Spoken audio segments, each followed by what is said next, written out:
మామ ఈ time travel story వింటే మీరు ఖచ్చితంగా షాక్ అవుతారు. నలుగురు బ్రిటిష్ కపుల్స్ ఫ్రాన్స్ కి ట్రిప్ కని వెళ్లారు. సో వాళ్ళు డే అంతా తిరిగి నైట్ రెస్ట్ కోసం ఒక హోటల్లో ఉందామని అనుకున్నారు. సో హోటల్ కోసం సర్చ్ చేస్తున్నారు. వాళ్ళకు విచిత్రంగా ఒక హోటల్ అయితే కనపడింది. ఆ హోటల్ చూడడానికి 100 సంవత్సరాల క్రితం హోటల్స్ ఏ విధంగా ఉండేవో అలా కనపడుతుందట ఆ హోటల్. సో వాళ్ళు ఆ హోటల్లోకి ఎంటర్ అయ్యారు. అక్కడున్న స్టాఫ్ కూడా చాలా విచిత్రంగా ఉన్నారట. చాలా ఓల్డ్ ఫ్యాషన్ బట్టలు అయితే వేసుకుని ఉన్నారట. వాళ్ళు మాట్లాడేది ఇంగ్లీష్ అయినా చాలా డిఫరెంట్ గా ఉందట. సో వాళ్ళు మార్నింగ్ బ్రేక్ఫాస్ట్ చేసి బిల్లు కడదామని వస్తే షాక్ అయ్యారట బిల్లుని చూసి. ఎందుకంటే ఓన్లీ $3 వాళ్ళకైతే ఛార్జ్ అయితే చేశారట.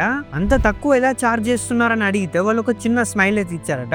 వాళ్ళు మళ్ళీ ట్రిప్ కి అయితే బయలుదేరారు. సో నైట్ మళ్ళీ డిసైడ్ అయ్యారు అదే హోటల్ కి వెళ్దామని. సో రిటర్న్ వచ్చి చూస్తే అక్కడ హోటల్ అయితే లేదు, ఎంప్టీ ప్లేస్ అయితే కనపడింది. సో వాళ్ళందరూ షాక్ అయిపోయారు. ఒక్క రోజులో హోటల్ ఎక్కడికి వెళ్ళిపోయింది అనేది అనుకున్నారు. అక్కడి వాళ్ళని అడిగితే అసలుకి అక్కడ హోటల్ ఎక్కడ ఉందని అన్నారట. చాలా మంది దీన్ని ఏమన్నారంటే టైం ఫ్లిప్ అనేది అన్నారు. టైం ఫ్లిప్ అంటే అదే ప్లేస్ లో ఎన్నో సంవత్సరాల 100 సంవత్సరాల క్రితం ఆ హోటల్ అక్కడనే ఉండేది. సో టైం ఫ్లిప్ వల్ల టైమ్ లో ముందటికి వచ్చి 1970s లోకి ఆ హోటల్ అయితే వచ్చింది. మళ్ళీ దాని పాత టైంలోకి వెళ్ళిపోయిందని అన్నారు.